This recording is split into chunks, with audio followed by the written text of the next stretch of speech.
Hello বন্ধুরা, আমার YouTube চ্যানেলে সবাইকে স্বাগত। তোমরা যারা আমার এই চ্যানেলটি সাবস্ক্রাইব করেছো তাদেরকে অসংখ্য ধন্যবাদ ও শুভেচ্ছা, এবং যারা আমার এই চ্যানেলে নতুন ও প্রথম ভিডিও দেখছো তাদেরকে অনুরোধ করব তোমরা এই চ্যানেলটি সাবস্ক্রাইব করো ও রেড বাটনটি ক্লিক করো। এবং আরেকটি অনুরোধ রয়েছে যে বন্ধুরা, তোমরা আমার এই চ্যানেলে আপলোড করা ভিডিওগুলি সম্পূর্ণ পর্যবেক্ষণ করো বা সম্পূর্ণ দেখো। তাহলে কি হবে, আমার এই চ্যানেলটি গ্রো হবে এবং আমি আরও নতুন নতুন এরকম ভিডিও বানাতে এবং আপলোড করতে উৎসাহিত হব। আমার এই ভিডিওগুলি বিভিন্ন বোর্ড এক্সাম ও বিভিন্ন কম্পিটিটিভ এক্সামের জন্য কিন্তু খুবই গুরুত্বপূর্ণ। আজকের আলোচনা ইস্ট ইন্ডিয়া কোম্পানির শাসনকালে ভারতবর্ষে বা ব্রিটিশ শাসনকালে ভারতের দক্ষিণ পশ্চিম ও দক্ষিণ ভারতে রায়তওয়ারি বন্দোবস্ত সম্পর্কে আলোচনা। এর পূর্বের ভিডিওতে আমি দেখিয়েছি যে ওয়ারেন হেস্টিংস প্রবর্তিত পাঁচশালা ও একশালা বন্দোবস্ত ও লর্ড কর্নওয়ালিসের চিরস্থায়ী বন্দোবস্ত। ঠিক আছে, এই যে ওয়ারেন হেস্টিংস, তিনি পাঁচশালা ও একশালা বন্দোবস্ত প্রবর্তন করেছিলেন 1772 থেকে 1777। পাঁচশালা বন্দোবস্ত, একশালা বন্দোবস্ত প্রবর্তন হয়েছিল 1777 সালে। তারপর লর্ড কর্নওয়ালিস 1786 সালে গভর্নর জেনারেল হিসাবে বাংলাতে আসার পর তিনি কিন্তু 1793 সালে চিরস্থায়ী বন্দোবস্ত প্রবর্তন করলেন। ঠিক আছে, তা আজকে আমরা দেখব যে দক্ষিণ পশ্চিম ও দক্ষিণ ভারতে একটি আলাদা রকম ভূমি বন্দোবস্ত কোম্পানি করেছিল, যে বন্দোবস্তের নাম রায়তওয়ারি বন্দোবস্ত। তো দক্ষিণ ভারতে রায়ত বলতে বোঝানো হয় কৃষকদের, অর্থাৎ কৃষকদের সাথে কোম্পানি যে সরাসরি ভূমি বন্দোবস্ত করেছিল সেটাই রায়তওয়ারি বন্দোবস্ত নামে পরিচিত। এই রায়তওয়ারি বন্দোবস্ত প্রবর্তনের মূল কৃতিত্ব যাকে দেওয়া হয় তিনি হচ্ছেন টমাস মনরো। এছাড়াও রয়েছে আলেকজান্ডার রিড। টমাস মনরোকে দেখবে, টমাস মনরোকে রায়তওয়ারি বন্দোবস্তের জনক বলা হয়। ঠিক আছে, আমরা দেখব ইস্ট ইন্ডিয়া কোম্পানির শাসনে বা ব্রিটিশ শাসনে তিনটি প্রেসিডেন্সি আমরা দেখতে পাই। একটি Bombay Presidency, RT Madras Presidency, RT হচ্ছে খুবই গুরুত্বপূর্ণ বা সবচেয়ে গুরুত্বপূর্ণ প্রেসিডেন্সি যার নাম ছিল ক্যালকাটা বা বেঙ্গল প্রেসিডেন্সি। আর আমরা জানি যে ব্রিটিশদের প্রথম সামরিক ঘাঁটি তারা গড়ে তুলেছিল হচ্ছে, বা ইস্ট ইন্ডিয়া কোম্পানি প্রথম তাদের বাণিজ্যিক ঘাঁটি স্থাপন করেছিল সুরাটে, যেটি পশ্চিম ভারতে। আর দক্ষিণ ভারতে ব্রিটিশদের সবচেয়ে গুরুত্বপূর্ণ বাণিজ্যিক ও সামরিক ঘাঁটির নাম ছিল মাদ্রাজ, যেটি বর্তমানে চেন্নাই নামে পরিচিত। সেই মাদ্রাজকে নিয়ে একটি প্রেসিডেন্সি ব্রিটিশরা স্থাপন করেছিল যার নাম মাদ্রাজ প্রেসিডেন্সি।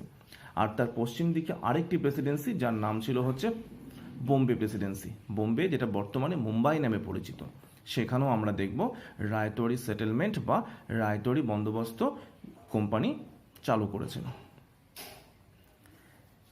তা আমরা দেখব যে ইংরেজ ইস্ট ইন্ডিয়া কোম্পানি 1750 সাল নাগাদ মাদ্রাজের আশেপাশের অঞ্চল দখল করেছিল এবং 1765 সাল নাগাদ বিশাখাপত্তনম, গঞ্জাম, কৃষ্ণা ও গোদাবরী নিয়ে গঠিত উত্তর সরকার অঞ্চলে নিজেদের প্রভুত্ব স্থাপন করেছে।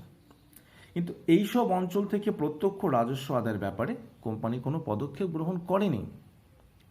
এই অঞ্চলে একটা গোটা গ্রামের মিরাজদারদের সঙ্গে কোম্পানি ভূমি রাজস্ব বন্দোবস্ত গড়ে তুলেছিল। এরপর আমরা দেখব যে ইস্ট ইন্ডিয়া কোম্পানি দক্ষিণ ভারতে সব থেকে শক্তিশালী প্রতিদ্বন্দ্বী ছিল হচ্ছে মহীশূর রাজ্য। সে মহীশূর রাজ্যের অধিপতি ছিল হচ্ছে হায়দার আলী এবং তার সুযোগ্য পুত্র টিপু সুলতান। এই যে মহীশূর রাজ্য, তারা কিন্তু ইংরেজদের আধিপত্য কর্তৃত্ব মানতে অস্বীকার করেছিল। ফলে কি হয়েছিল, ইংরেজদের সঙ্গে বা কোম্পানির সঙ্গে মহীশূর রাজ্যের কিন্তু যুদ্ধ সংগঠিত হয়েছিল। তো 1790 থেকে 1792 সালে আমরা দেখব যে মহীশূরের সাথে ইংরেজদের তৃতীয় ইঙ্গ মহীশূর যুদ্ধ হয়েছিল। সেই তৃতীয় ইঙ্গ মহীশূর যুদ্ধে কিন্তু টিপু সুলতান বা মহীশূর ইংরেজদের কাছে কিন্তু বা কোম্পানির কাছে পরাজিত হয়। তো তো 1792 সালে যুদ্ধ সমাপ্তির পর একটি সন্ধি স্বাক্ষরিত হয়, যে সন্ধির নাম শ্রীরঙ্গপত্তমের সন্ধি। এই সন্ধির পর আমরা দেখব কোম্পানি টিপুর কাছ থেকে বড়ামহল ও সালেম নামে দুটি জায়গা ছিনিয়ে নেয়।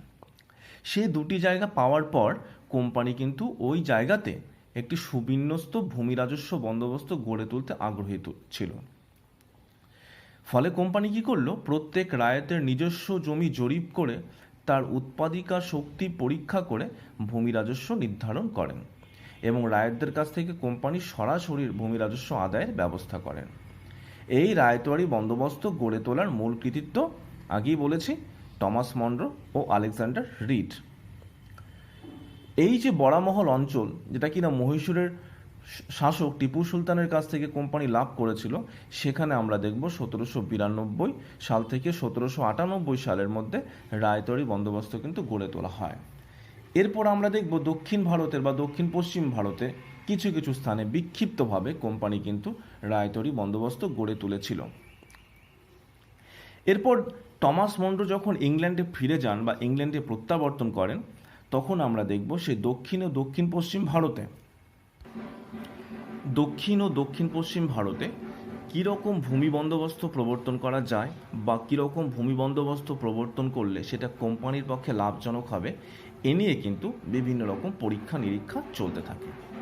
কোম্পানি চেয়েছিল বাংলার মতো দক্ষিণ ও দক্ষিণ পশ্চিম ভারতও জমিদারি বা চিরস্থায়ী বন্দোবস্ত প্রবর্তন করা হোক, কিন্তু জমিদারি কালচার বাংলার মতো কিন্তু দক্ষিণ ও দক্ষিণ পশ্চিম ভারতে ছিল না। কিন্তু তা সত্ত্বেও কোম্পানি যখন এখানে জমিদারি বন্দোবস্ত প্রবর্তন করেন বা চিরস্থায়ী বন্দোবস্ত গড়ে তোলেন, সেই বন্দোবস্ত কিন্তু দেখা যাচ্ছে সেটা কিন্তু ব্যর্থতায় পর্যবেসিত হয়, কারণ বাংলার মতো জমিদারি বন্দোবস্তের বা জমিদারি সিস্টেম বা জমিদারি কালচার সেটা কিন্তু এই জায়গাতে ছিল না। ফলে দেখা যায় টমাস মনরোর প্রত্যাবর্তনের পর ইংল্যান্ডে ফিরে যাওয়ার পর দক্ষিণ ও দক্ষিণ পশ্চিম ভারতে এই বন্দোবস্তগুলো কিন্তু ব্যর্থতায় পর্যবেসিত হয়, অসফল হয়। কিন্তু টমাস মনরো যখন আবার ইংল্যান্ড থেকে ভারতে ফিরে আসেন, অর্থাৎ দক্ষিণ পশ্চিম ভারতে বা বিশেষ করে দক্ষিণ ভারতে অর্থাৎ মাদ্রাজ প্রেসিডেন্সির গভর্নর হয়ে যখন তিনি আসেন, তখন কিন্তু দেখা যাচ্ছে তিনি মাদ্রাজ প্রেসিডেন্সিতে ব্যাপকভাবে রায়তোয়ারি বন্দোবস্ত গড়ে তোলেন। তো টমাস মনরো ইংল্যান্ড থেকে ভারতে এসেছিলেন হচ্ছে 1819 খ্রিস্টাব্দে। তিনি এই ভূমি বন্দোবস্ত বা রায়তোয়ারি বন্দোবস্ত গড়ে তোলেন 1820 খ্রিস্টাব্দে। আর বোম্বে প্রেসিডেন্সির কথা বলবো। বোম্বে প্রেসিডেন্সিতে গভর্নর হয়ে যখন এলফিনস্টোন নিযুক্ত হন, তখন এলফিনস্টোনও দেখা যাচ্ছে সেই বাংলা প্রেসিডেন্সি চিরস্থায়ী বন্দোবস্ত ও মাদ্রাজ প্রেসিডেন্সির রায়তোয়ারি বন্দোবস্ত দুটোর থেকে পৃথকভাবে একটু আলাদাভাবে আরেকটি বন্দোবস্ত গড়ে তোলার চেষ্টা করেছিলেন, কিন্তু তার সেই চিন্তাভাবনা কিন্তু শেষ পর্যন্ত সফলতা পায়নি। ঠিক আছে, তিনি যে চিন্তাভাবনা নিয়েছিলেন যে আমি আলাদা বা পৃথক কিছু একটা করে দেখাবো, যেটা কিনা বাংলা বা মাদ্রাজ প্রেসিডেন্সির ভূমি বন্দোবস্ত থেকে একটু আলাদা হবে, সেটা কিন্তু সেরকমভাবে সফলতা পায়নি। লাস্ট পর্যন্ত দেখব আমরা তার সময়ের তিনজন সুদক্ষ রাজস্ব অফিসার, যার নাম হচ্ছে RK প্রিঙ্গল, জর্জ উইনগেট এবং গোল্ডস্মিথ। এই তিনজনের উদ্যোগে দেখা যাচ্ছে বোম্বে প্রেসিডেন্সিতেও মাদ্রাজ প্রেসিডেন্সির মতো কিন্তু রায়তোয়ারি বন্দোবস্ত গড়ে তোলা হয়। ঠিক আছে, এই রায়তোয়ারি বন্দোবস্তর কিন্তু কিছু শর্ত সম্পর্কে আমরা এখন একটু দেখে রায়তোয়ারি বন্দোবস্তের বৈশিষ্ট্যগুলি নিয়ে আলোকপাত করব। রায়তোয়ারি ব্যবস্থায় রায়তকে জমিতে স্থায়ী অধিকার না দিয়ে 30 থেকে 40 বছরের দীর্ঘমেয়াদী শর্তে জমি বন্দোবস্ত দেওয়া হতো, যাতে 30 থেকে 40 বছর পর রাজস্বের পরিমাণটা আবার বৃদ্ধি করা যায়। ঠিক আছে, এখানে আমরা দেখব মধ্যস্বত্বভোগীর অনুপস্থিতি, অর্থাৎ চিরস্থায়ী বন্দোবস্তে যেরকম আমরা দেখেছি মধ্যস্বত্বভোগী ছিল, এখানে কিন্তু সেরকমটি নেই। রায়তোয়ারি বন্দোবস্তে মধ্যস্বত্বভোগী অনুপস্থিতি, মানে মধ্যস্বত্বভোগী বলে এখানে কেউ নেই, অর্থাৎ রায়ত বা কৃষক এবং কোম্পানির মাঝে অন্য কোনো মানুষ হস্তক্ষেপ করতে পারবে না। রায়তোয়ারি ব্যবস্থায় রাজস্ব আদায়ের বিষয়ে কৃষকের সঙ্গে সরকারের সরাসরি যোগাযোগ স্থাপিত হয়। এক্ষেত্রে কৃষক ও সরকারের মাঝখানে কোনো জমিদার বা মধ্যস্বত্বভোগী ছিল না। কৃষক সরাসরি সরকারকেই রাজস্ব দিত। এরপর আমরা দেখব যে জমির শ্রেণী বিভাগ, অর্থাৎ এই বন্দোবস্তে জমি জরিপ করে কৃষকদের জমির বন্দোবস্ত দেওয়া হয়। যেরকমটি দেখব আমরা যে চিরস্থায়ী বন্দোবস্তে কিন্তু এরকমভাবে জমি জরিপ করে কিন্তু বন্দোবস্ত করা হয়নি, অর্থাৎ অনুমানের ভিত্তিতে বন্দোবস্ত করা হয়েছিল বাংলা প্রেসিডেন্সিতে, চিরস্থায়ী বন্দোবস্তে। কিন্তু এই রায়তরি সেটেলমেন্টে কোম্পানি কিন্তু সেরকম ভুল করেনি। এই ব্যবস্থায় জমি জরিপ করে কৃষকদের জমির বন্দোবস্ত দেওয়া হয় এবং উৎপাদনের ভিত্তিতে জমিকে 9টি শ্রেণীতে বিভক্ত বা ভাগ করা হয়। এরপর দেখব আমরা জমির মালিকানা, অর্থাৎ জমির মালিককে কৃষক না সরকার। এখানে বলে নিব জমির মালিক কিন্তু সরকার, কৃষক নয়।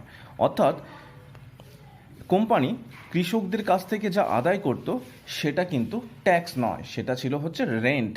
ঠিক আছে, এক্ষেত্রে এর থেকে বোঝা যায় যে জমির মালিক ছিল সরকার, জমির মালিক কৃষকরা ছিল না।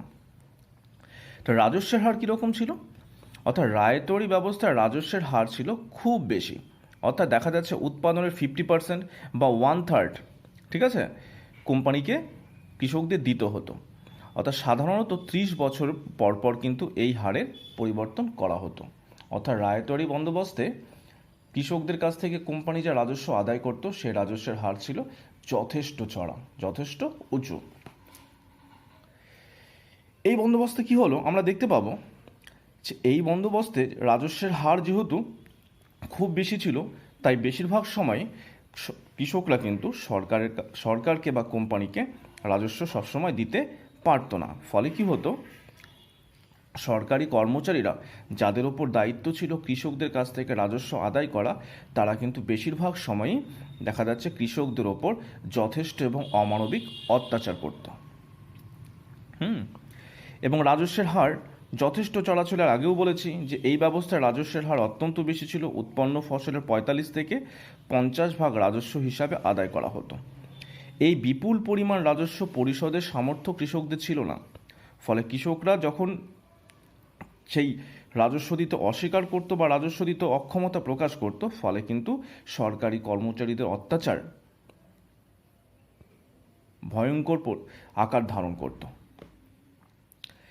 এবং এই বন্দোবস্তে আমরা দেখব যে জমির মালিক ছিল হচ্ছে সরকার, জমির মালিক কৃষকরা ছিল না। অর্থাৎ কৃষকদের কোনো অধিকার বা মালিকানা জমিতে ছিল না। তাই কোনো কৃষক বা কোনো কৃষকরা যখন রাজস্ব দিতে অক্ষম হতো বা রাজস্ব দিতে ঠিক সময় পারত না, ফলে কিন্তু দেখা যাচ্ছে কোম্পানি যে কোনো সময় যে কোনো কৃষককে তার সেই জমি থেকে উচ্ছেদ করতে পারত, উচ্ছেদ করে অন্য কৃষককে সেখানে বসাতো। এরপর আমরা দেখব যে এই বন্দোবস্তে যে প্রাকৃতিক বিপর্যয় দুর্দশা, অর্থাৎ কোম্পানির লক্ষ্যই ছিল হচ্ছে কি করে ইস্ট ইন্ডিয়া কোম্পানির আর্থিক শক্তিকে বা আর্থিক ভিতকে শক্তিশালী করা যায় এবং ভারতবর্ষ থেকে যতটা পারো অর্থ নিয়ে ইংল্যান্ডে প্রেরণ করা যায়। অর্থাৎ ভারতবর্ষের এবং ভারতীয়দের স্বার্থ রক্ষা করার জন্য কিন্তু ব্রিটিশরা বা কোম্পানি ভারতবর্ষে আসেনি। তাদের একমাত্র লক্ষ্য ছিল কোম্পানির স্বার্থ রক্ষা এবং ইংল্যান্ডের স্বার্থ রক্ষা করা। তাই দেখব তারা যেখানেই কোনো ভূমি রাজস্ব বন্দোবস্ত প্রবর্তন করেছে, সেখানে কোনো রকম খরা, বন্যা বা অন্য কোনো যে কোনো প্রাকৃতিক বিপর্যয় ঘটলেও কৃষকরা কিন্তু রাজস্ব থেকে বা রাজস্ব প্রদান থেকে অব্যাহতি পেত না। এখানেও আমরা দেখব, অর্থাৎ রায়তরি বন্দোবস্তও আমরা দেখব যে কৃষকরা নানা রকম প্রাকৃতিক বিপর্যয়ের সম্মুখীন হলো, অর্থাৎ কোনো খরা হলো, বন্যা হলো, ভূমিকম্প হলো বা অজন্মা হলো, ঠিক আছে, এরকম প্রাকৃতিক বিপর্যয়ের সম্মুখীন হলো, কৃষকদেরকে কিন্তু রাজস্ব প্রদান থেকে কিন্তু কোনো রকমভাবে কোনো ছাড় দেওয়া হতো না বা রাজস্ব মুকুব কখনই করা হতো না। ঠিক আছে, এবং মনে রাখতে হবে যে এই ভূমি বন্দোবস্তে কৃষকদেরকে নগদে কিন্তু রাজস্ব দিতে হতো। তো নগদে রাজস্ব দিতে হওয়ার ফলে কি হতো, অনেক সময় দেখা যাচ্ছে কৃষকরা তাদের সে নগদে টাকা প্রদান করার জন্য কোম্পানিকে তারা কিন্তু দেখা যাচ্ছে দক্ষিণ এবং বিশেষ করে দক্ষিণ পশ্চিম ভারতে তারা কিন্তু মহাজনদের কাছে উপস্থিত হতো এবং মহাজনরা যথেষ্ট চড়া সুদে তাদেরকে সেই টাকা দিত এবং ফলে কৃষকরা একটা কিন্তু দেখা যাচ্ছে একটা ঋণের জালে তারা কিন্তু জড়িয়ে পড়তো। অর্থাৎ মহাজনকে তারা কখনই আসল তো দিতে পারতই না এবং সুদও কিন্তু দিতে পারতো না। ফলে সেই কৃষকদের অবস্থা যথেষ্ট সঙ্গীন হয়ে উঠত এবং মহাজনদের অর্থ পরিশোধ না করার জন্যই কিন্তু শেষ পর্যন্ত মহাজনরা কৃষকদের কাছ থেকে তাদের জমি জমা ঘর বাড়ি গরু বাছুর সমস্ত কিছু হস্তক্ষেপ করত। তো যাই হোক, এই যে রায়তওয়ারি সেটেলমেন্ট বা রায়তওয়ারি বন্দোবস্ত সম্পর্কে তোমরা পড়লে, সেটি খুব গুরুত্বপূর্ণ একটি টপিক।